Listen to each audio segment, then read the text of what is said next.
everyone. This is Yamina from Dr. GPCR, and we are today here with Dr. Stuart Maudsley, recording the May edition, video edition of the Dr. GPCR May newsletter. Hey, Stuart. Hi, how's it going? I'm well. How are you? Not too bad. Busy as ever. It's an endless task doing science, but there you go. It's always fun. Yeah, I feel like it's so difficult to, just say I'm taking time off. We were just talking about it before starting to record. When there is a holiday, you don't think about the holiday because you know that you have things to do, and the anxiety behind thinking, okay, who's going to email me, and how much. Absolutely. There's my sort of work schedule is to try and keep the rate of increase of things in my inbox to be linear as opposed to exponential. So if I can keep chipping away at those emails, then that's okay. Yeah. But actually, it's sort of quite handy in a way that a lot of the work we're now embarking upon, which was largely a product of a COVID lockdown, was a huge surge in our computational work. And it's been a blessing, really, in a way that you can do so much of this offline or from home. And we're just starting to really reap the benefits of really trying to apply novel technologies like AI, which has been around for a while, but now is really maturing. Yeah. And also it's being democratized. There's a lot more open access from many corporations, but I have to gripe here. I'm working here in Belgium, and quite a lot of the new platforms are still not available. So please, Google and Bard and stuff, come online to Belgium. It's driving me. It is the internet. It should be accessible everywhere. It should. But we're using a lot of, so we're realizing that the sort of really hyper complex data that we're looking at really needs inference and sort of definition from different types of systems that we just cannot do. And a lot of these modern things like ChatGPT are basically text analyzers, but we're also looking into different types of analyzers to sort of complement those as well. So we've been working on a thing called TDA for a long time now, which is what's called topological data analysis, where we can render data sets into various dimensional structures, which can then be used to analogize and look for common features between very disparate types of data. So we've actually been embarking upon the sort of the definition of actually what's potentially connecting incredibly rare diseases to incredibly common diseases. This is sort of like a homage in a way to the work that Francis Collins was doing many years ago, looking at the sort of comparison of repurposing compounds for both things like diabetes and at the other end of the spectrum, Hutchinson-Gilford-Progeria syndrome. So one of the rarest and one of the most common diseases. So a lot of our work at the moment now is looking towards understanding, is there a GPCR basis of intervening at a common stem process, which could be. So we've written a few papers on this recently. Essentially, and one is hopefully coming out fairly soon, we think that there's a large part of GPCR biology which is there to regulate and monitor normal cellular functions and to prevent the slip between homeostatic health and pathological imbalance, that there's a network of interconnected factors that are largely distinct from the cell surface type of receptors, which are there to deal with intercellular communication. So we're looking at the ability of a cell to not expend excessive energy by constantly checking the wrong systems, but we're looking at how essentially cells can have a memory of stress and damage. And I think our current work is looking towards trying to understand how the receptor system inside cells has this potential linkage. There's lots of evidence from location-based studies, functional response studies, but we're sort of looking at it from a computational point of view. And then we're looking to try and intervene. So it's this sort of stems a little bit back in the day, and when I was working at NIH, looking at a process which back then always used to derive some risibility from people, and it's a process called hormesis, which essentially is pharmacology to a certain extent. And so it's this concept that low levels of non-toxic stress are effective mechanisms to build up resilience. Yeah. And this was looked at from a point of view of radiation, stress, caloric restriction, intermittent fasting, those sort of things. But now this is really maturing quite a lot.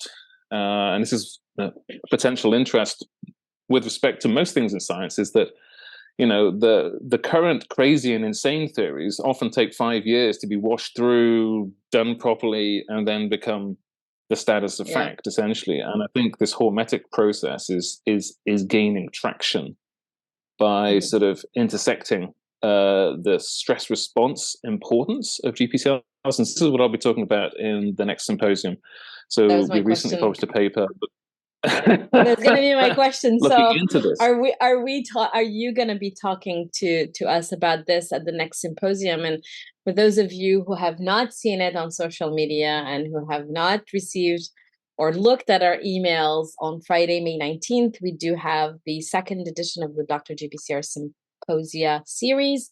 This one is about GPCR activation and signaling, and Stuart, you're one of our speakers. I can't wait to hear a little bit more about what you're going to be talking about, if you can reveal it. I know you and I caught up recently, not too long ago, and you had so many things. I feel like, I don't know, I think we should clone you and have multiple Oh, versions of you working on all of these projects, because you do well, have that a lot of cool projects in the pipeline. that is actually my dream. We are actually working on this. It sounds ridiculous, but I often tell. So, not only do we do a lot of computational work, but actually I do duplicate myself in the lab. Scarily enough, there is a system called Duplicator which runs on my computer, which actually can act as an out-of-office avatar for myself. So it Wow. carries on search work, it carries on. It doesn't post for me, thankfully, so it hasn't got that far yet. So I don't come back and it's posted things on Twitter for me, but eventually that will happen.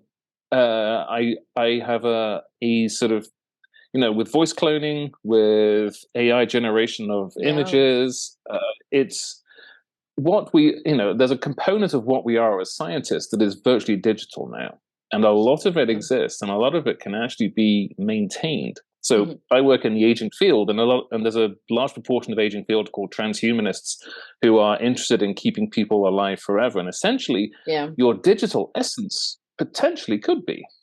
So it's quite a scary thing that I could have an avatar of myself to do those things. And so yes, I would love to clone myself. It would end up, looking like the Matrix with 1,000,001, Agent Smiths everywhere and stuff. But everyone would be like that. And it is an interesting aspect. Dangerous in some ways. Because a friend of mine at NIH, Ranjit Sen, who's a great immunologist, he once told me that new theories in science are born on the funerals of previous scientists. And if people can go on forever, then it's not as interesting.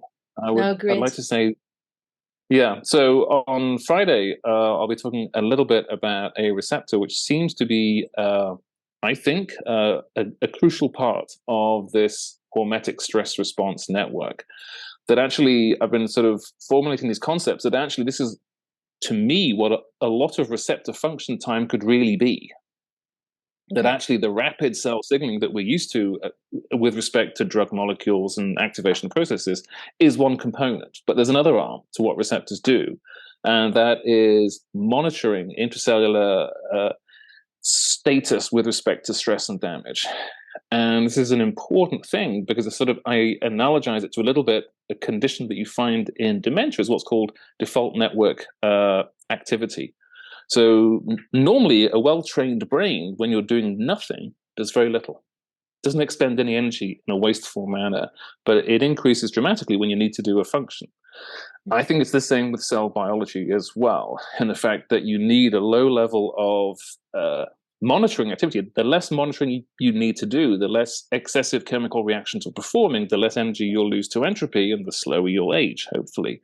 So I think that the honing of that process is done by a series of sensory networks that include Jupiter-coupled receptors. And so we're trying to understand how to drug those or how to control them biochemically, and therefore to enhance the sensitivity of these systems to potentially reduce their activity, reduce the loss of entropy expenditure, and therefore forestall the generation of age-dependent disease. So this is one that the interesting thing is we discovered this link many years ago, but it was hidden in some data, and I choose another target first, and we went for 5 to 10 years on that target. And I And then thought, COVID okay, hit. dude, yeah, but we've got also so much more data. As you say, I've got like 20 years worth of data. I can only do one at a time. And even during that time, you might get interested in something else all of a sudden. Yeah. But it's a real shame that, and this is why I would say ever since 2004, when I started running my first proteomic experiments and being presented with lists of thousands of proteins, is thinking, wow, there is magic in these numbers and there's magic in this data, but there are a million stories. And how do we choose the best story or the most actionable story? So actually now we're taking on this grand task, and I've been burning through some interns recently doing the hard yards to get a lot of systems up and running to totally industrialize receptor pharmacology from a point of view of target analysis. And also, one thing we do specialize in here is multidimensional efficacy definition and generation. So to convert this into something which is entirely automatic, that we can, we have a disease, we have a target, and it's a second. And we just leapfrog all of the old-fashioned wet data that we used to do.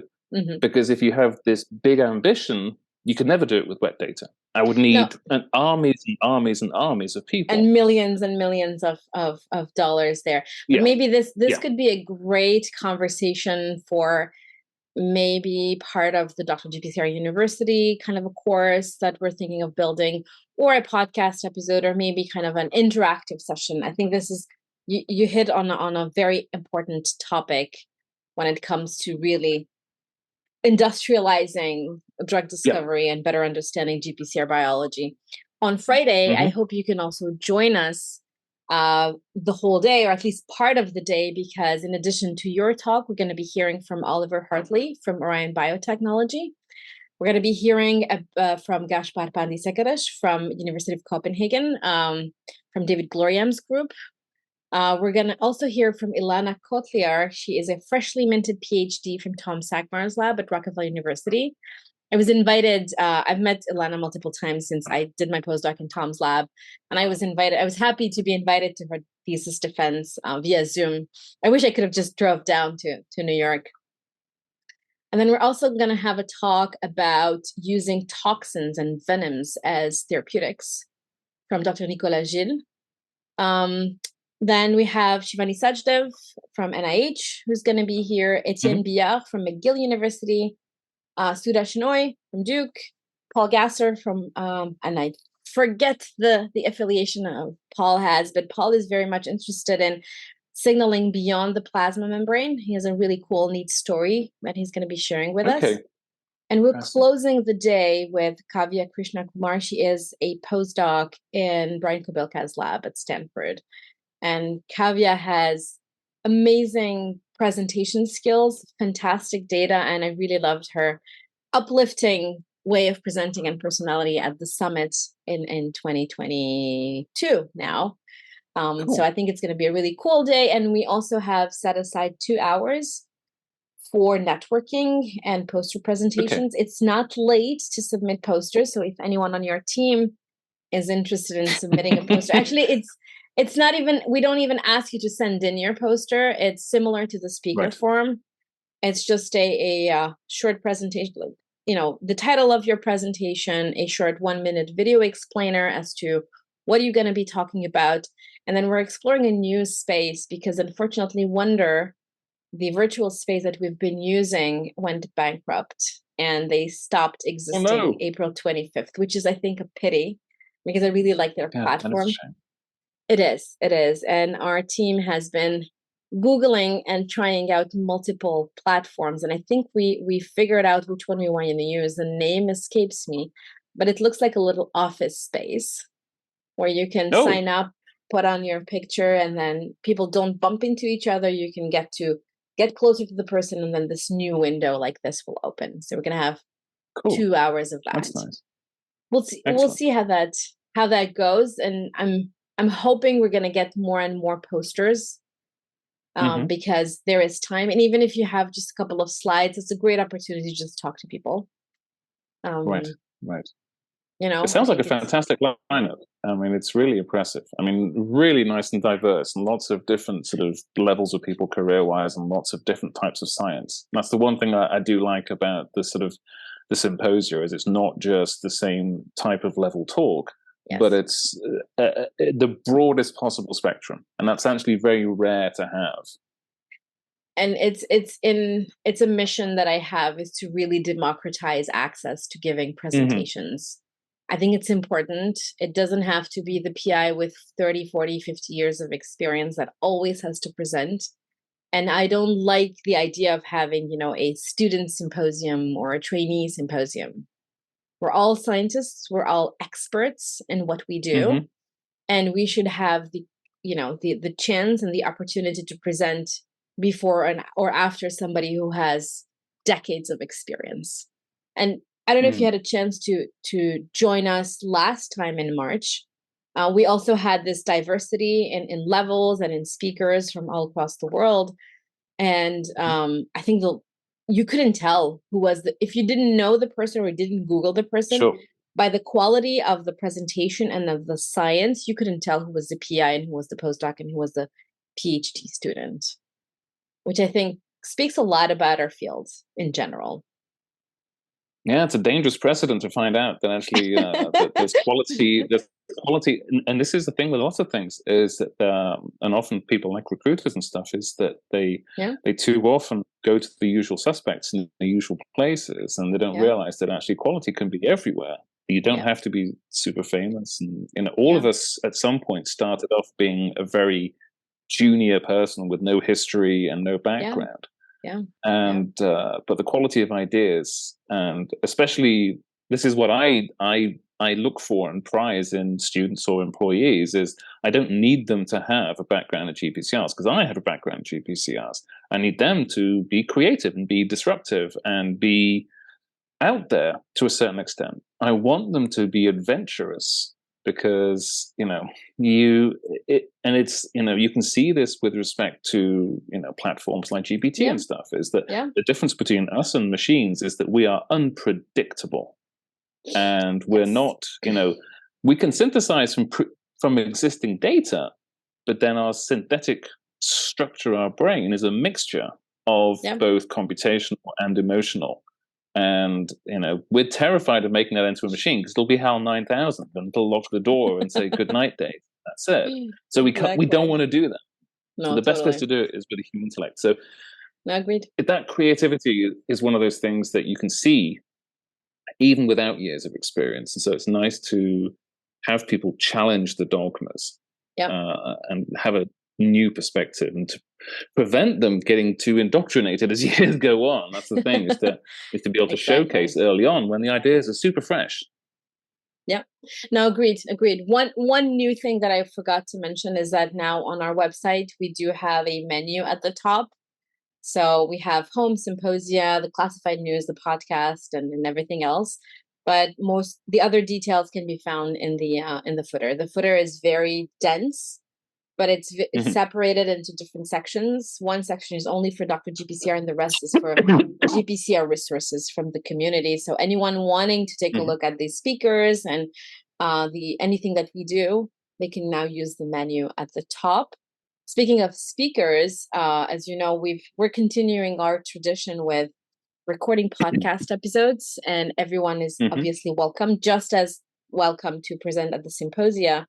And our previous 4 episodes, actually 5 episodes, were we had guests who are postdocs, who are PhD students, or people who are just finishing up their undergrad and moving on into science and medicine. Our next guests, I think it's an interesting next couple of episodes. So we're going to have Dr. Fred, actually Robert F. Bruns, but he goes by Fred, and he has spent most of his career at Eli Lilly. And he has this very Yes. interesting career. And we start with the two, he called the bookends of his career. Absolutely worth listening to the episode. Then we're going to have Paul Gasser, who's coming on Friday to present. We'll talk a little bit about his experience and how he sees the GPCR field in general. Then we're going to have Shivani Sajdev again, who's coming on Friday. We have a lot of redundancies on the podcast and symposia side this time. But Shivani, if those of you who don't know it, was our first Dr. GPCR protege. So she's the first one who helped set up the monthly newsletter. She's the one who categorized the papers for a year before moving on to her postdoc position. And then after Shivani, we're going to have Dr. Pierre Eftekari. He has a very interesting company. He's CEO and I think co-founder of a company, Innoviem. And they do really cool stuff. They work on GPCRs, but they're very interested in the methods and in developing methods and in advancing the tools and making the tools available for us to use and better understand. So I think we're very busy doing all sorts of things, but I think the next most important thing that's going to happen is this Friday in 3 days, basically. And if you're a speaker and you have not submitted your form yet, and this is not only to you, Stuart, but I think you did submit your form. If I remember correctly, there is still time. We need to update the website. We've been working on that. Okay.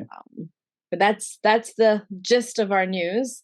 Another thing coming up is the registration for the Great Lakes GPCR retreat held November 2nd to 4th in Montebello in Quebec is coming up soon. An email will go out, but the website is up and running, ready. We have the speakers secured, and we have an amazing lineup of speakers, including Arthur Christopoulos, who's going to make the trip from Australia and come to Quebec. My goodness.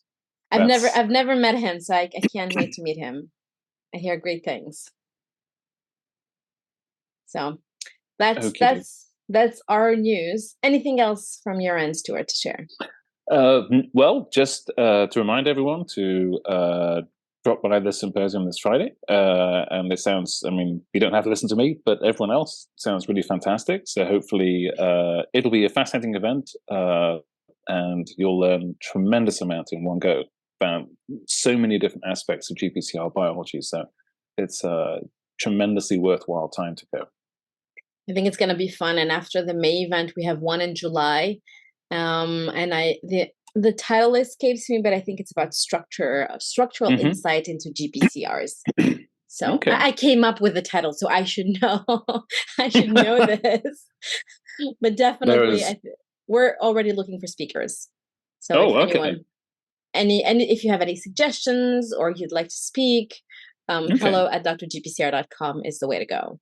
But I think it's going to be really interesting. And I'm trying to get a couple of speakers who we've never spoken to. I'm really interested in olfactory GPCRs and all of these weird yet fascinating GPCRs. So just putting a word out there.